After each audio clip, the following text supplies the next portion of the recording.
I'm Camille Cower, and welcome to Bridge Builders.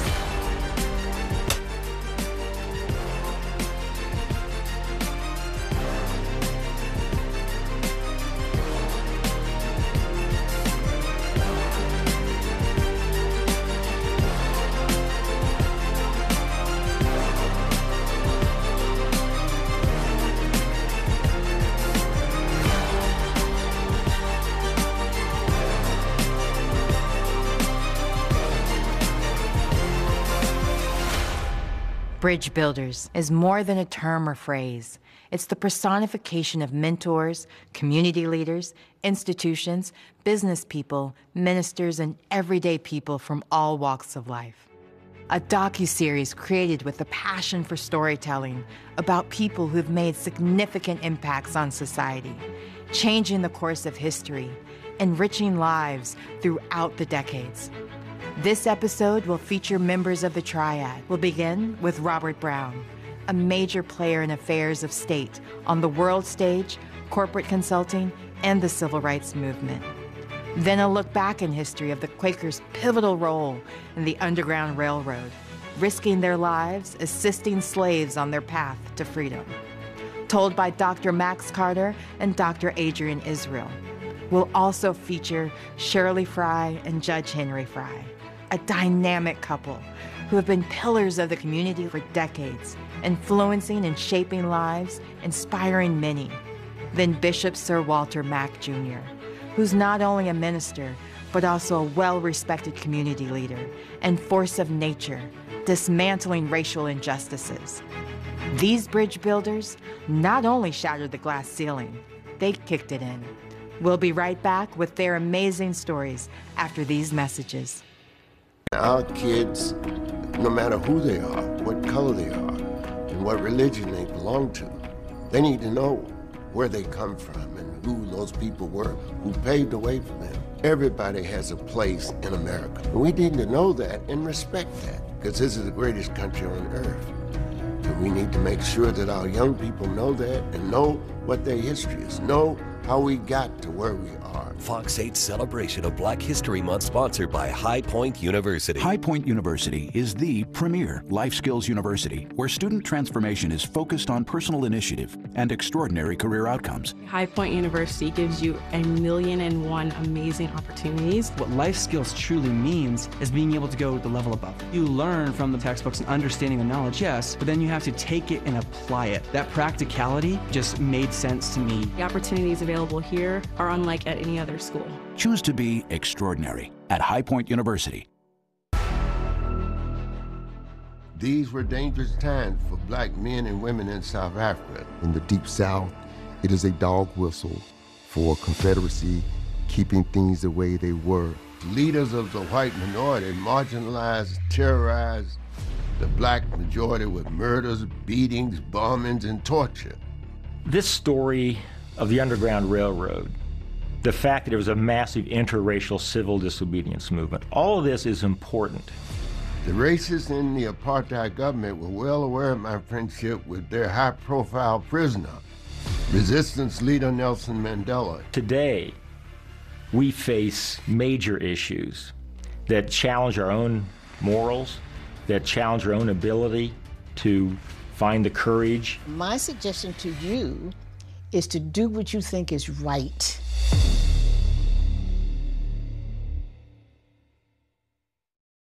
We begin the show with Robert Brown, a native of High Point, and perhaps one of the most famous people you've never heard of. Amongst his peers, he's well regarded as an American treasure. His many achievements in the federal government, education, business, and the tumultuous 1960s civil rights movements has left an unmatched legacy throughout history that most mere mortals could only dream of. He's lived a rare life, having a ringside view to a number of historic moments, creating positive changes within the system. Whether it was the government or Fortune 500 companies, convincing Wall Street and former presidents, it's not always a fight between Republicans and Democrats. He says it's a fight for Black folks and the needs of our communities. We ought to be about the business of protecting the interest of Black people. He's known in every corner of the world, but can fit in with anyone, any color, heads of state to the average person. From gifting South African children with a cargo ship of books during the apartheid era, to a multitude of countless other compassionate missions. He's undoubtedly a giant amongst men and highly respected worldwide. Meet Robert Brown, bridge builder with Carol Andrews. Bob Brown's life reads like a well-crafted novel, one full of high-stakes meetings with world leaders, political adversaries, a stint with the FBI, and even an unlikely partnership with an American president. Not only did Bob Brown stand at the doorstep of historical social change, he was one of the architects. There's something about love that builds up and is creative, Martin once said. There's something about hate that tears down and is destructive. So love your enemies. He lived that belief, as did Nelson Mandela, and they moved mountains. As for me, I stayed mostly in the shadows and did not seek the limelight. My job, as I saw it, was to offer my help wherever it was needed, to work quietly to bring differing people together for a greater good. Working for the greater good was always at the forefront of each chapter in Brown's storied career, something that was ingrained in him as a child by his grandmother, Nellie. She said, God is going to take you where you can't even dream. So you just keep on trusting in the Lord and being the best person you can be every day of your life. She said, God will take care of you. She said, he'll raise you where you can't dream of, boy. So you just do what you need to do. Brown's first job, a police officer with the High Point Police Department. He accepted the position while enrolled as a sophomore at North Carolina A&T State University. He says it was a first step on what would become an incredible journey. His stellar work on the force quickly moved him up the ranks and drew the interest of the FBI after he assisted on one of the Bureau's local cases. Not long after, Brown officially joined the FBI, and his work as a federal agent soon caught the attention of Bobby Kennedy, who invited Bob Brown to join his presidential campaign. I was working with Bobby Kennedy when he was running for president, and he came and followed me one night to see me make a case on the mafia. And when he decided to run for president, he told me, he said, look, I'm going to run, Bob. I need your help and so forth. And I said, you got it, you know. And we started running with that until he was killed. By this time, Brown was widely recognized as an experienced bridge builder throughout business and political circles. This skill set would land him at the forefront of the civil rights movement alongside Dr. Martin Luther King, Jr. Let the nation and the world know that we are tired now. We are going to walk non-violently and peacefully to make real the promises of democracy. Now is the time to make justice a reality for all of God's children. And eventually, at the White House. So you're going around the country, you're making contacts, you're in your car, you're doing all of this, and that lands you with Dr. Martin Luther King, Jr. I got some corporate people, a few others that I knew, other people, to donate money to him. And because they had no money, and they were desperate in many instances. So that made you, in that time of your life, a connector. And do you find that was your calling? I found out that I was pretty good at that. I'd go to the civil rights meetings, and then I would go there and ask them, see what they're doing, and see how I could be helpful, how I could be helpful to resolve things, how I could be helpful to get black people jobs that they'd never had before, and working with the corporations to infuse black people in jobs and get contracts and everything else. Then the companies would see how it would help them, and I would show them how it would help them. And then you get a call, and there's a need at the White House. Oh, yeah. Oh, yeah. That call came from Richard Nixon's campaign staff at the behest of the candidate. Brown smiles at the memory of a Republican campaign seeking help from a registered Democrat. They said, man, we've been looking for you. We want you to work with us. And I said, you know, I'm a Democrat, man. They said, oh, we don't care what you are. We just want your contacts and your brain and your skills. And I said, well, I don't know whether I want to do that. I've never done anything like this for the Republican Party. And so I went to lunch with them. And the lunch lasted about 4 or 5 hours. It ended up where I told them that I'm not going to change my registration, but I will work with you guys. I'll work with you 2 days a week. The 2 days a week turned into 4 days the first week. And from then on, it was one thing that happened behind another. Bob Brown would become special assistant to the president during Nixon's first term in office, creating the Office of Minority Business Enterprise, advocating for increased aid to historically black colleges and universities, and increasing the number of black officers in the military. And so you were with President Nixon. Then you got a call from the president of South Africa, too. At the height of apartheid, Brown met with then South African President P.W. Botha. During this highly charged moment in history, Brown's reputation as a skillful intermediary helped lay the foundation for Nelson Mandela's release. On one occasion when I was down there, President Botha, who was one of the architects of apartheid, the worst segregationists on earth, sent 2 of his security people to tell me that he wanted to see me before I left his country. And I thought maybe they wanted to kill me. I mean, that's what I initially thought. I mean, he asked me all kinds of questions about apartheid, about what I had seen in his country. But at various times during that conversation, he got really upset with me because I told him what freedom was like. What gave you the boldness to speak your mind? Because I felt that I needed to, for all those people who were living there under great oppression. And I felt that God had brought me to this moment where I had to speak the truth. I said, if I have to lose my life, I have to lose my life. So walk me through the gates of that prison, like I'm beside you and you were going to meet Mr. Mandela. God had his gun up. He said, stop, who are you? I said, my name is Robert Brown. I'm here to see Mr. Mandela. There was guys with guns over top of the gate. Says, open the gate. Mr. Brown is here. Somebody pushed the door, boom, just like that, bam. And I said, oh, Lord, I know they're going to kill me now. I knew that's what I had. So this big, tall Afrikaner white guy walks out. He stretches his hand out to me. He says, Mr. Brown, welcome to Pollsmoor Prison. You are so welcome, sir. Thank you for coming. I'm the chief warden here, and I'm having Mr. Mandela brought down from his cell right now. He came in the room. He came in the room. He walked in. He says, Bob Brown, thank you. Thank you for coming, and thank you for what you're doing for my family.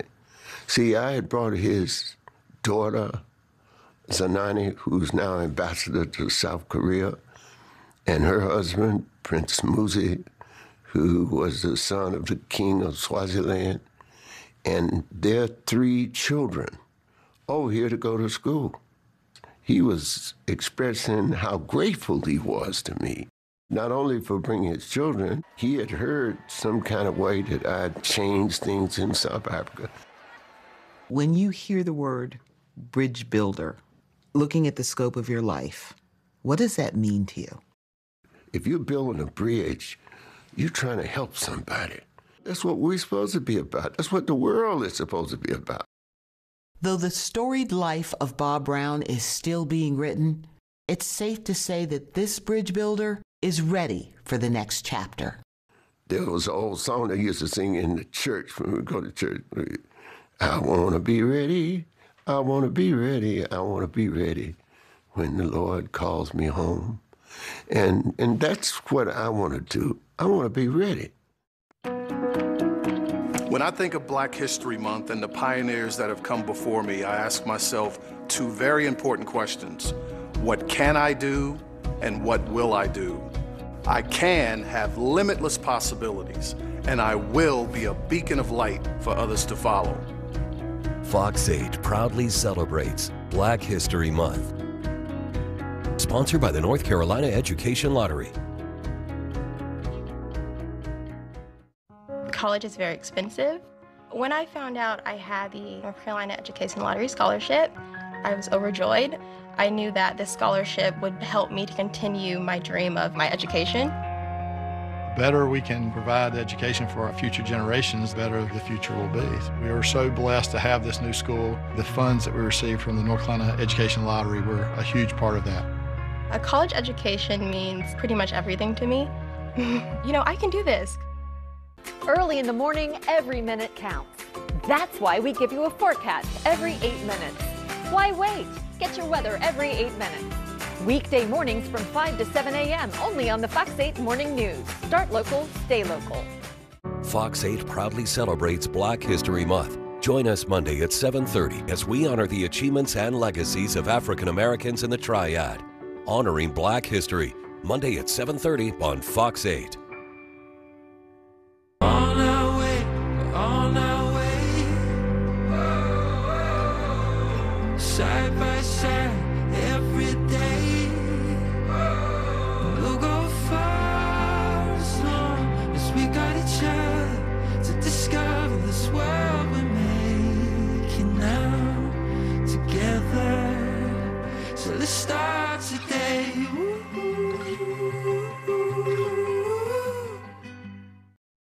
We'll now embark on a riveting journey through the dynamic history of multiracial civil disobedience.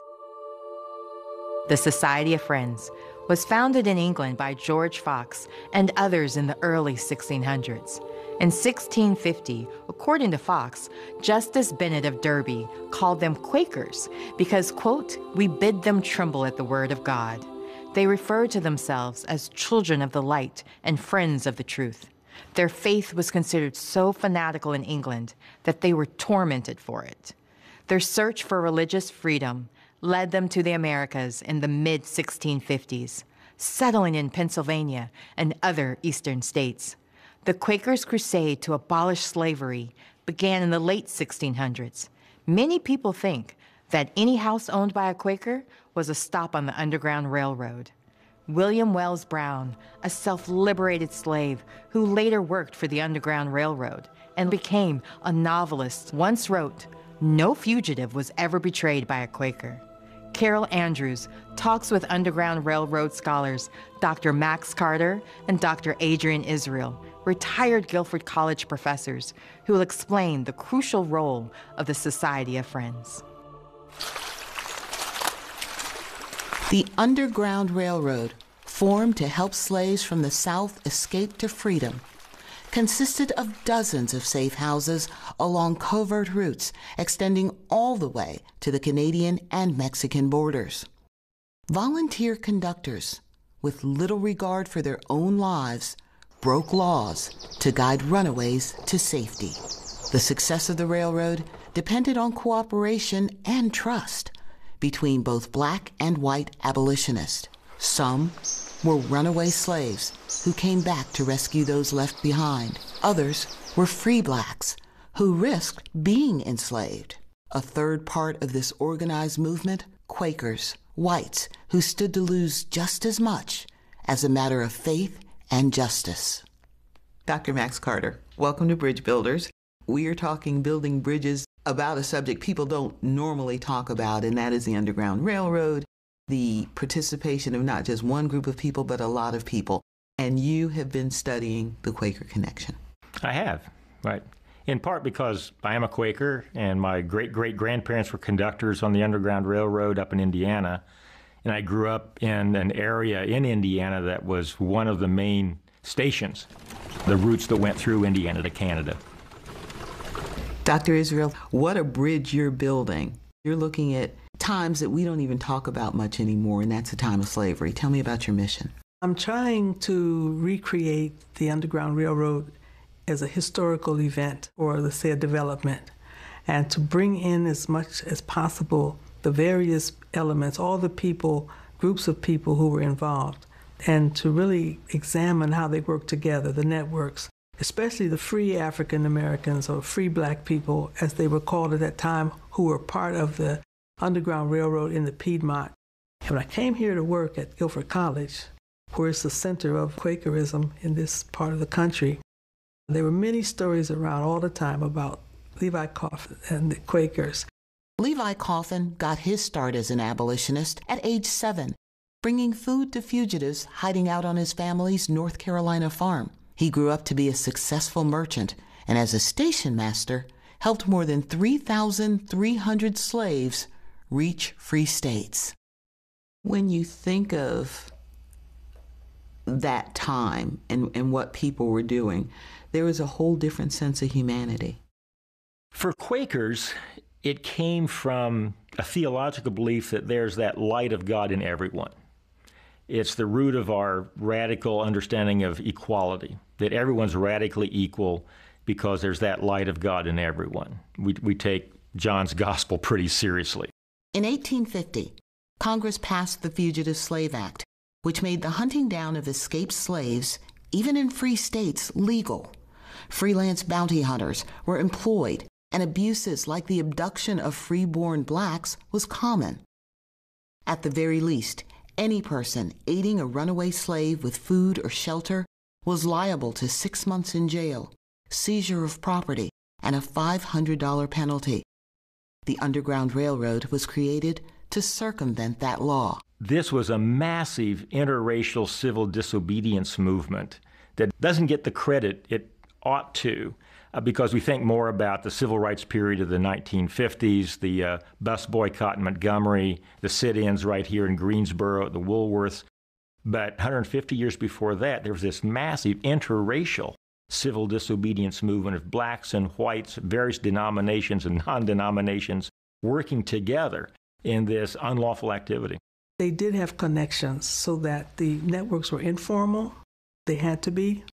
They left very few records. They had to do that in order to protect themselves. But there is evidence. I'm finding it very slowly but surely in court records where they would accuse people of Negro stealing, as they called it, who were actually helping people escape, and they were connected with others. And those connections, I'm saying, that's what's exciting about this. Those connections were essential, as the Quakers needed to stay in constant communication with members of the underground to move escapees along the routes as quickly as possible, despite the constantly changing risks. In my research, I've seen evidence of how when one family couldn't take care of the fugitives, they would signal other folk who would come in and take care of them. People had each other's backs. You can't do this alone. When you take a look at the history of the Underground Railroad, the risks people took, this was life and death for a lot of folk. The Quakers were indeed a tight-knit community, held together by a belief that they had to live each moment by the tenets of their religion, rules to live by that were challenged by the dangerous activities in which they were involved. People had to be very clever because, especially among Quakers, there are these very important testimonies that we have. One is peace. Slavery is a violent institution. It's maintained by violence. And so the Quaker peace testimony said you've got to avoid all manner of violence, including you can't use violence to protect those folks that you are harboring if you're a conductor. But you also have this testimony of integrity, of truth-telling. You don't tell lies. You're supposed to be truthful at all times. So how do you keep all those balls in the air? One of the stories that always intrigues me has to do with the slave wagons. The use of young boys in pottery. Can you talk to me about that? One of the great stories of the use of those false bottom wagons, that Levi Coffin had one, and he was transporting 2 fugitives, passengers, guests he called them, in this false bottom wagon from his station onto the next. He's stopped by a slave chaser who doesn't have the proper papers to check it out, but figures a Quaker's got to be honest, this integrity thing. So if I ask him a direct question, he's got to answer me honestly. And that day, fortunately, Levi Coffin was carrying some clay pots in the cargo bay of this wagon. And the slave chaser makes a mistake, of asking him this direct question of, okay, Coffin, I know what you're up to. What are you really carrying in the bottom of that wagon? Coffin looks back at his clay pots and says, earthen vessels. I'm just carrying earthen vessels, which clay pots are, but so are we. So again, it's that you had to be clever. You didn't want to lie. You couldn't betray the folk who were there in that secret compartment. Help from the Underground Railroad was critical, but the path to freedom was still daunting for those trying to escape. From here, where we're taping this, in the Piedmont of North Carolina, to the next free state, it's about 450 miles. The first passengers of the Underground Railroad here that we know of, John Demery in 1819, took 6 weeks to make that trip from here to Indiana. And you don't have maps. There's no GPS in your walking stick. You've got bloodhounds that may be on your way. You're traveling by night, you're sleeping by day. There aren't roads. There are vigilante groups, headhunters in every little town. There aren't highways. How do you get from here to there? You've been kept illiterate by law, so you can't read maps. You can't read instructions. You've been told orally that if you get to a fork in the road, if you're on the Underground Railroad, which fork you take is crucial. You know there's going to be a tree next to that fork with a nail 3 feet above ground on the side that you take. They disguised themselves very effectively. They used a disguise of being free black people. That was one of the main ways I'm discovering that people escaped. They would change clothes, take off the slave rags, and put on garments that they had taken from their so-called owners to disguise themselves as normal travelers. They would hide in the woods, but they would take the roads. They would go with travelers, and they would have counterfeit papers. I found that extremely important. As the abolitionist movement grew, some Quaker leaders began to question whether their involvement in unlawful activities at any level was still in keeping with their religious beliefs. There were many Quakers involved in the Underground Railroad and resisting, but there were also many who said, no, in fact, we cannot break the law. You are a bridge builder in that this is a conversation most people don't have and they never will have. How important is it to you to get this story told? This story of the Underground Railroad and how people kept all those balls in the air, the fact that there was a massive interracial civil disobedience movement, all of this is important because today we face major issues that challenge our own morals, that challenge our own ability to find the courage. We need these stories to encourage us. These stories illustrate that. We need to be able to speak truth to power in our day. I'm Justice Henry Fry. What it means to me is it's a time to bring to the attention of people, and people of all colors, the contributions that African Americans have made to this country and to the world. And once a year, whether it's a week or a month or 2 weeks, it's just important to reflect upon those accomplishments. Fox 8's celebration of Black History Month is sponsored by Honda dealers of the Carolinas. Excitement comes standard with the Honda Accord, and so does a turbocharged engine. Sophisticated, high-tech, style that enhances functionality. Stand out with the Honda Accord. From Honda, the most awarded brand in Car and Driver 10 Best history. Contact your Honda dealer today or shop online.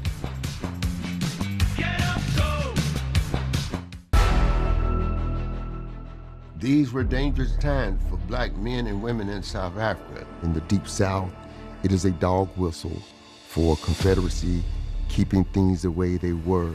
Leaders of the white minority marginalized, terrorized the black majority with murders, beatings, bombings, and torture.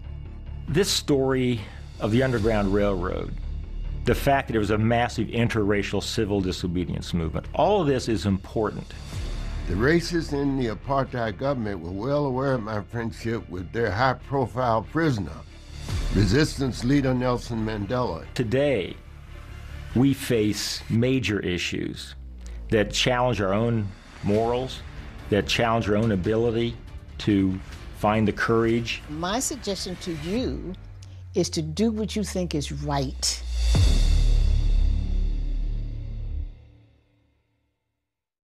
Join us in celebrating Justice Henry and Shirley Fry, a powerhouse couple whose list of firsts is as long as their commitment to justice and equality. From civic leadership to groundbreaking legal achievements, their journey began as students of North Carolina A&T State University. Their wedding day, marked by a voting rights denial, ignited a lifelong crusade against Jim Crow laws. Henry Fry's trailblazing path after graduating law school led him to become a key figure in dismantling the very laws that once oppressed him. Shirley Fry boldly led the desegregation of Greensboro's YWCA, establishing a model for YWCAs nationwide. She also earned North Carolina's highest civilian award, the Order of the Long Leaf Pine, an award for persons who have made significant contributions to the state and their communities through their exemplary service and exceptional accomplishments. The captivating story of the Frys, whose enduring love and shared dedication to equality not only shaped their extraordinary journey, but also stood as a testament to the value of a resilient family unit. Here's Carol Andrews with Henry and Shirley Fry, a couple who embody the ethos of bridge builders in their relentless fight for equality. With a love story spanning nearly 65 years, Henry and Shirley Fry are the hallmark of partnership. Tell me how you met. You can believe me or Henry? I believe you. He was a sophomore here at A&T, and I came as a freshman, and I decided to join the debating team, and Henry was already on there, and we have the annual freshman-sophomore debate. And I cannot remember what we were arguing, but what I can remember is that they selected the best speaker. And who was the best speaker, Henry? A young lady named Shirley. He asked me to go to a dance with his fraternity, Kappa Alpha Psi, and then we started dating from that point on. You guys were together a lot, but then you were also in the Air Force, so you had to go away. Tell me about that time, please. First of all, I got a commission as a lieutenant in the United States Air Force. And of course, I had to serve. So I went to Korea and served some time in Korea, but not long because my unit was transferred to Japan. She wrote a letter to me every day. The two married shortly after college and briefly settled in Henry's hometown of Ellerbe, North Carolina. When Henry asked me to marry him, I asked him not to get involved in politics and to take me to his hometown of Ellerbe. He asked me why was it that I didn't want him to get involved in politics.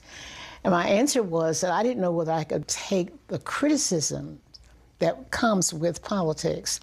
And his response to me was, if you're not doing anything, you'll be criticized. If you're doing something, you'll be criticized. So my suggestion to you is to do what you think is right.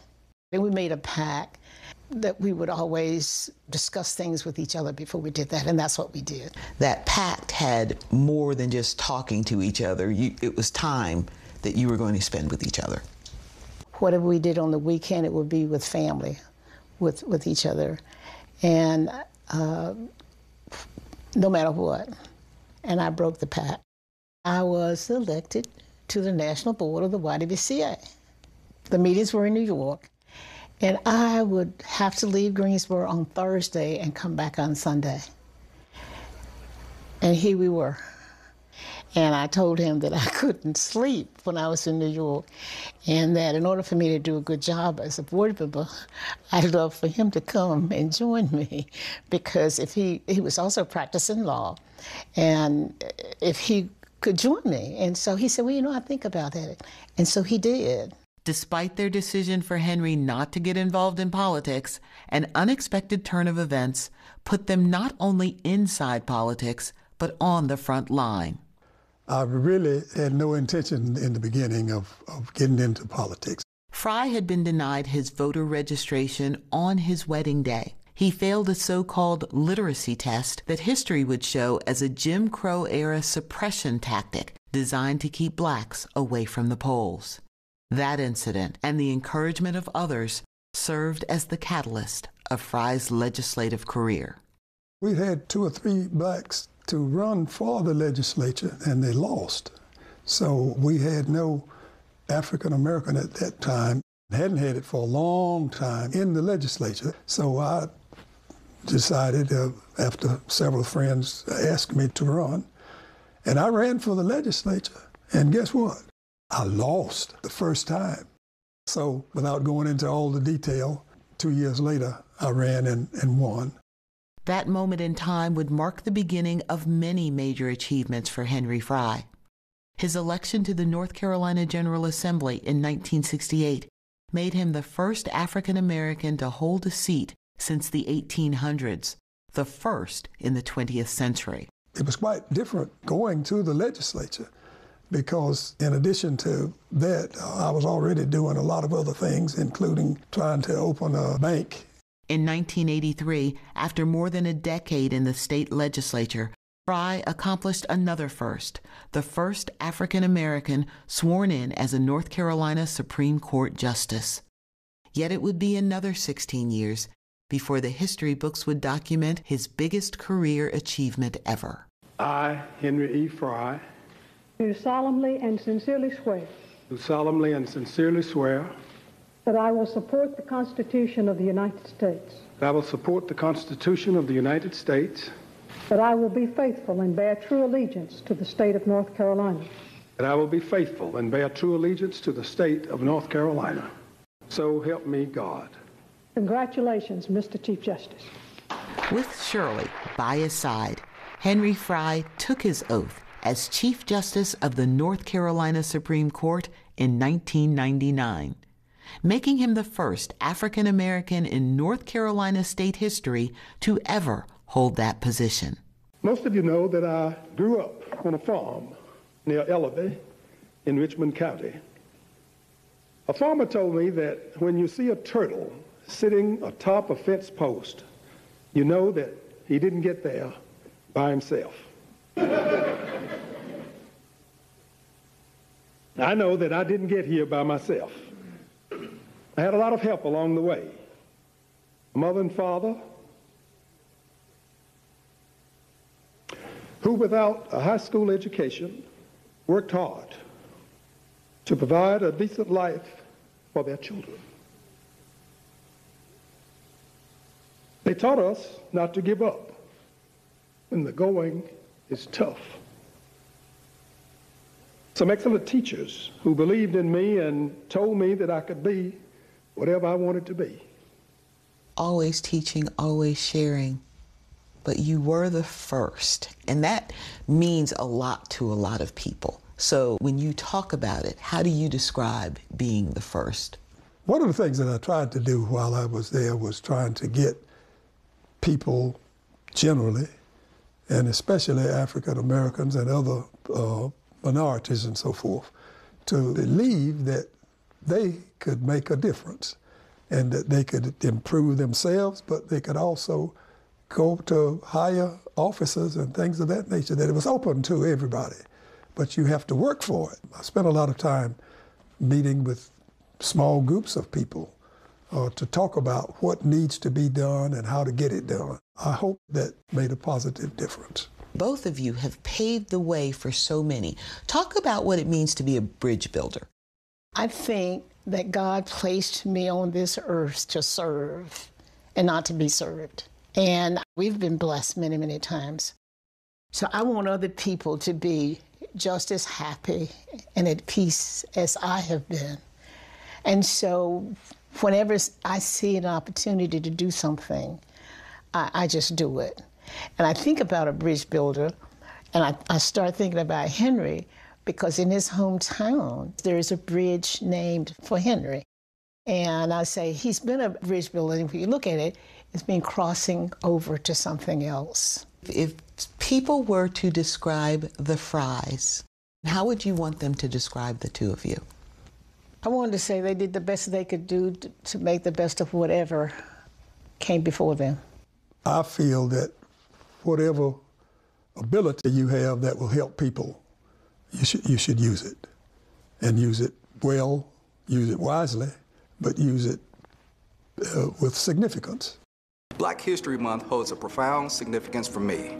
This month is a time to reflect on the achievements, resilience, and invaluable contributions of the Black community. We stand committed to fostering a police force that serves and protects all members of our diverse community, ensuring justice and respect for every individual, regardless of their background. Together, let us honor the past, acknowledge the present, and work towards a future of true equality and inclusivity. Fox 8's celebration of Black History Month is sponsored by Biscuitville. Celebrating Black History Month at Biscuitville has been a tradition of ours for over a decade. Our bookmarks highlight outstanding local and nationally known African Americans. We are honored to share this with our guests to raise awareness around the unlimited achievements and contributions African Americans have made. We are pleased to continue this tradition by highlighting an incredible contributor as well as an outstanding restaurant operator. We do this to express our appreciation and gratitude to all who richly add to our communities. Early in the morning, every minute counts. That's why we give you a forecast every 8 minutes. Why wait? Get your weather every 8 minutes. Weekday mornings from 5 to 7 a.m. only on the Fox 8 Morning News. Start local, stay local. Fox 8 proudly celebrates Black History Month. Join us Monday at 7:30 as we honor the achievements and legacies of African Americans in the Triad. Honoring Black History, Monday at 7:30 on Fox 8. On our way, we're on our way. Side by side, every day. We'll go far as long as we got each other to discover this world we're making now together. So let's start today.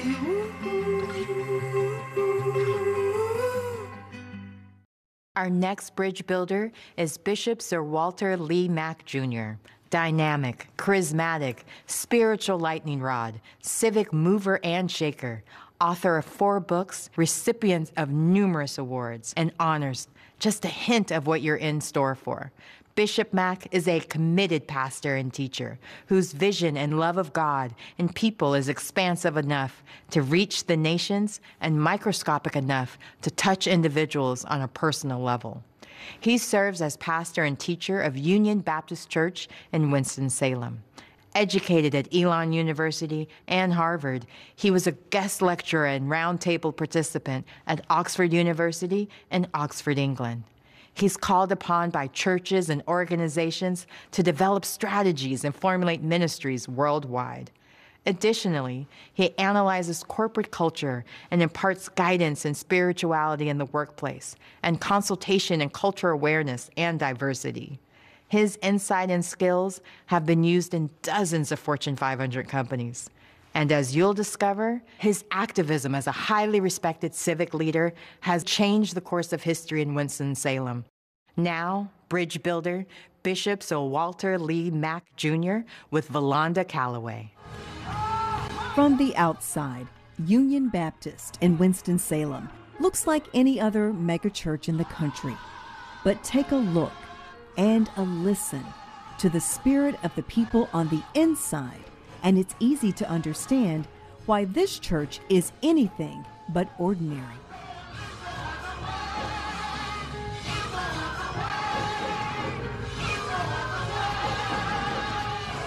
The church's leader, Bishop Sir Walter Mack Jr., is a bridge builder who recognizes that in order to bring people to church and keep them there, he must acknowledge their body, mind, and spirit. I think bridge building is very important. Bridging gaps, building bridges to help people navigate their lives and to become the best person that they can possibly become. Bishop Mack earned a Master of Divinity degree from Duke University and a Doctor of Ministry from United Theological Seminary. He completed a continuing education program at Harvard University, which focused on economic development and community revitalization. He was also a guest lecturer and roundtable participant at Oxford University in Oxford, England. His global work began with international mission trips to Haiti and Israel, working with chaplains and ministers from more than 120 countries. His insight and skills have been used at Tyson Foods, American Express, his alma mater, Elon College, the National Urban League, the NAACP, and more. Mac's holistic approach ensures he and his church assist with the most basic of needs.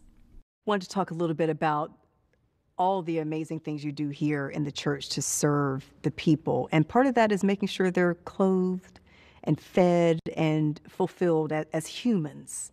Tell me more about that. Years ago, we purchased some apartments for affordable housing. So we have some apartments located here on the campus. But beside that is our food and clothing bank. That last year we were able to service close to 20,000 people. The pandemic shifted so much economically and put people in a very precarious place. The COVID-19 pandemic meant the church had to step up to serve a more diverse group of people than usual.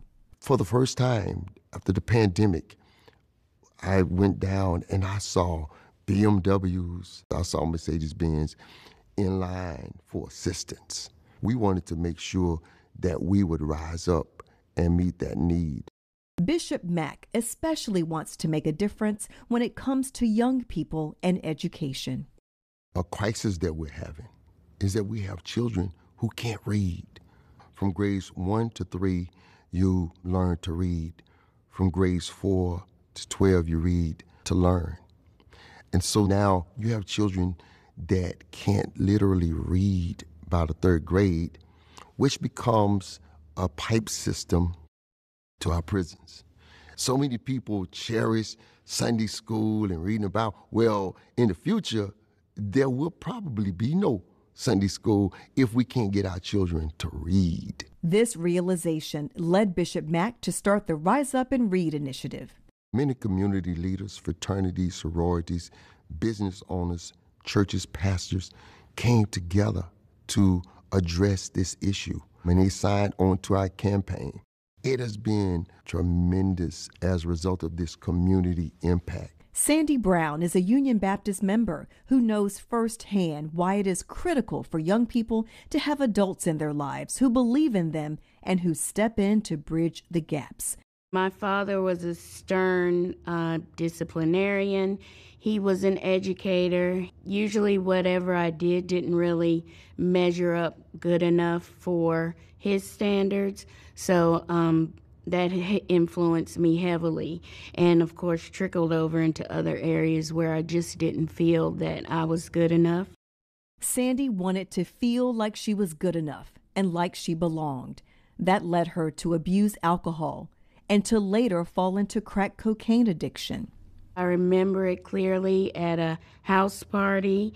I was 15 and we were dancing and somebody passed me a can of malt liquor and I drank it. It was cold, it was good, and I felt like I was belonging in the party. Sandy was an addict for years.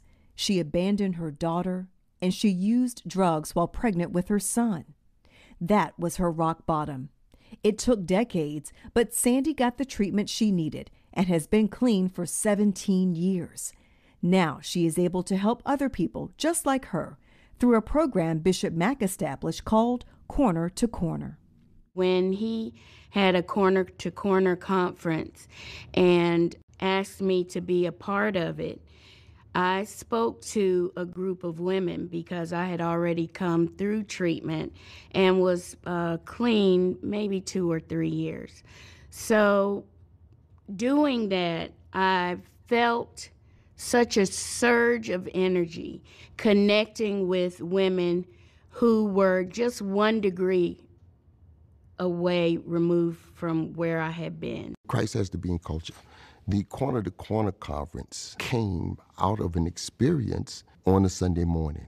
We were having awesome worship in the sanctuary. So much so until when I got up to preach, literally, I could not begin my sermon because of the enthusiasm and the power and the strength of that service. But right after church, right in back of the church, I saw a young man selling drugs. And so it hit me, how is it that we can have all of this power in the sanctuary and can't reach this little brother right here selling drugs on a Sunday? In the church parking lot? It is right across the street from the church. Okay. Absolutely. Bishop Mack says he prayed and asked God for direction. He was led to call a meeting with former drug dealers. I said, what do y'all think we can do? And we all came up with the idea of having a conference. So we had the corner-to-corner drug dealers and street life conference. We met with the community. We met with guys on the corners. We met with judges in our city. I met with city council, and many people didn't think it would ever happen. But for our first conference, we had 147 drug dealers sitting in church for 3 days. Talk to them about the legacy, the gift in them, making good choices, and making a change in their life. And after 3 days, it was just absolutely awesome. Bishop Mack's care and concern for the church community also extends to social justice. Mack was invited to speak at a meeting of city, business, and church leaders designed to bridge gaps and deal with race matters. He knew this was the time to address the name of the annual county fair. So on that particular Saturday, I mentioned that in order for us to bring this thing together, we got to deal with those symbols that represent division, and Dixie Classic Fair was one of those. Mack followed up that meeting with a petition to have the name of the fair changed. In the Deep South, it is a dog whistle for Confederacy, keeping things the way they were, and racial divide. I think we should keep the word Dixie because it's Southern heritage. If you're born in the South, it's your heritage. And like the man said back here, Dixie's all over the place. It doesn't necessarily, if that hurts your feelings, then I don't know what to tell you. It's everywhere. Thank you. My name is Sir Walter Mack, a pastor, Union Baptist Church, 1200 North Trey Street, live in Winston-Salem, North Carolina. When the state of Louisiana removes symbols of Dixie, when the state of Mississippi refuses to sing the song Dixie, when South Carolina removes the symbol of the Dixie by the Confederate flag, when you have Alabama, who is now no longer using it as a fight song, it is time for Winston-Salem, North Carolina to join the other Dixie states and remove Dixie from our fair. It is a symbol of hate. It is a symbol of separation and division. Sir, your time is up. Please wrap I up your rest my comments. case. Take it down. People saying very derogatory things on social media about myself, about the ministry, wanting to keep that name for heritage's sake. But I'm thankful that our city was progressive enough with the leadership of our mayor and the city council and other business owners to change the name Dixie Classic Fair to the Carolina Classic Fair. And it represents a broader community. It represents family and children coming together. We're thankful that God used us, our ministry, to spur that change and to make a difference in our city, because that's what Bridging Gaps is all about. Bishop Sir Walter Mack Jr.'s life has been all about purpose and passion coming together. My life has been centered around, one, identifying what God is doing in my life, but also how I could help bridge gaps and make life better for other people. Whether inside this church, in the neighborhood surrounding it, or the greater Winston-Salem area, Bishop Sir Walter Mack Jr. is changing lives for the better, and that is why he is a bridge builder. When you pray. Come on, let's give the Lord a hand praise. Hallelujah.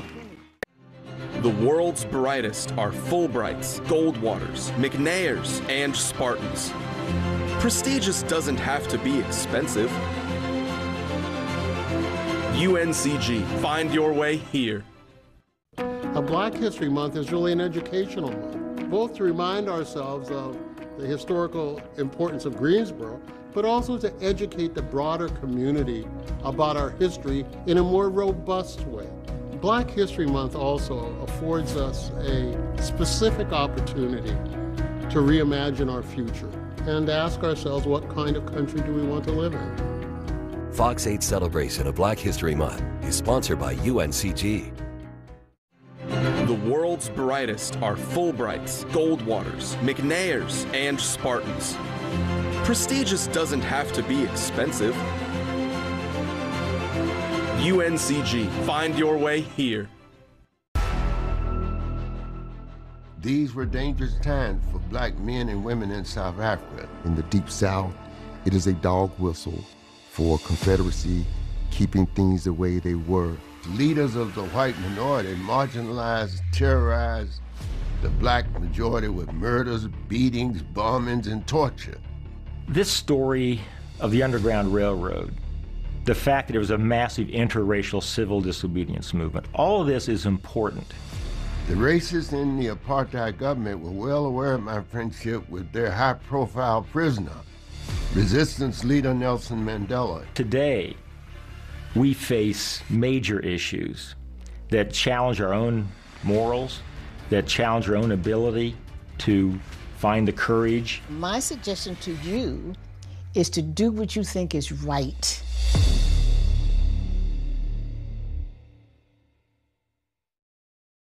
We certainly hope you've enjoyed the program. And remember, bridge building is a symbolic pathway of opportunity. Any one of us can make a difference as an influencer by empowering others to achieve greatness in their lives. I'd like to leave you with a passage from a poem called Building the Bridge, written in 1898 by Will Allen Drumgoole. The builder lifted his old gray head. Good friend, in the path I have come, he said, there followeth after me today a youth whose feet must pass this way. This chasm that has been naught to me, to that fair-haired youth may a pitfall be. He too must cross in the twilight dim. Good friend, I'm building this bridge for him.